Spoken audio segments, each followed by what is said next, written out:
لوگ کہتے ہیں کہ ان کے خدا کا تو ان کے پاس فوٹو بھی نہیں ہے، لیکن ان کے لیے بہترین جواب ہاشمی میاں کی یہ تقریر کو دکھا دیجئے اور بہترین جواب بتا دیجئے۔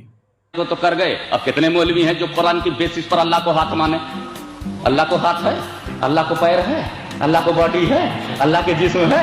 جب جسم ہی نہیں تو ہاتھ کہاں سے آئے گا؟ اور جب ہاتھ مانیں گے تو اسلام میں رہ پاؤ گے؟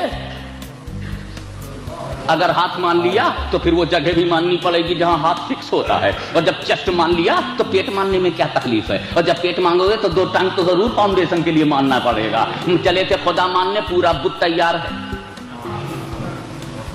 اللہ ہاتھ پیر سے پاک ہے، جسم جسمانیات سے پاک ہے، نہ اللہ کو باڈی ہے، نہ اس کو اسٹرکچر ہے، نہ وہ اسٹیچو ہے، نہ اس کے ہینڈ ہے، نہ اس کے لیگس ہیں، نہ اس کے باڈی ہیں۔ ایمان یہ ہے کہ اللہ کو ہاتھ نہیں، اور قرآن یہ ہے ید اللہ۔ ایمان یہ ہے کہ اللہ کے پیر نہیں ہے، ہاتھ نہیں ہے، بٹ قرآن سے ید اللہ۔ تو ید اللہ سے انکار کرو تو کافر، اور ہاتھ مان لو تو کافر۔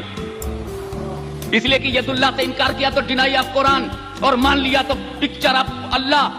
اللہ کے پکچر نہیں، ہاتھ نہیں، پیر نہیں، تو ماننے میں بھی گڑبڑ ہے، نہ ماننے میں بھی۔ تو قرآن میں کچھ آیتیں ایسی ہیں کہ ترجمہ کیا جاتا ہے، لیکن جو ترجمے کا کلیئر ہے، جو ترجمے میں ظاہر ہو رہا ہے، وہ خدا کی مراد نہیں ہے، وہ خدا کی منشا نہیں ہے، وہ خدا کی مرضی نہیں ہے۔ اور جو خدا کی مرضی ہے وہ ٹرانسلیشن میں موجود نہیں ہے، وہ ٹرانسلیشن میں کلیئر نہیں ہے۔ تو ایسی آیت کو متشابہات کہتے ہیں۔ وہ آیت قرآن کی، وہ آیت جس کا ٹرانسلیشن نہیں کر سکتے، اس کو عربک میں کہتے ہیں مقطعات، حروف مقطعات۔ الف لام میم کاف یا عین صاد ہا میم عین سین کاف، دیز آر حروف مقطعات، unable to translate۔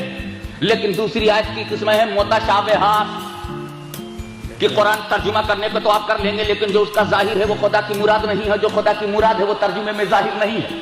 یعنی ٹرانسلیشن میں جو چیز آ رہی ہے وہ اللہ کی منشا نہیں ہے، جو اللہ کی منشا ہے وہ ٹرانسلیشن میں نہیں ہے۔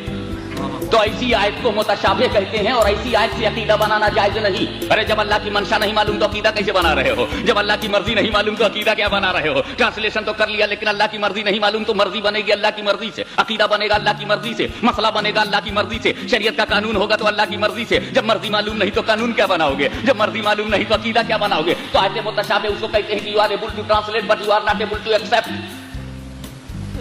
آیت کو مانیں گے، آیت کے ایک ایک لفظ کو مانیں گے، قرآن کی آیت کے ایک ایک حرف کو مانیں گے، مگر ٹرانسلیشن میں جو کلیئر ہے وہ تو کہہ دیں گے بھئی جو کلیئر ہے وہ اللہ کی منشا نہیں ہے، اور جو اللہ کی منشا ہے وہ کلیئر نہیں ہے۔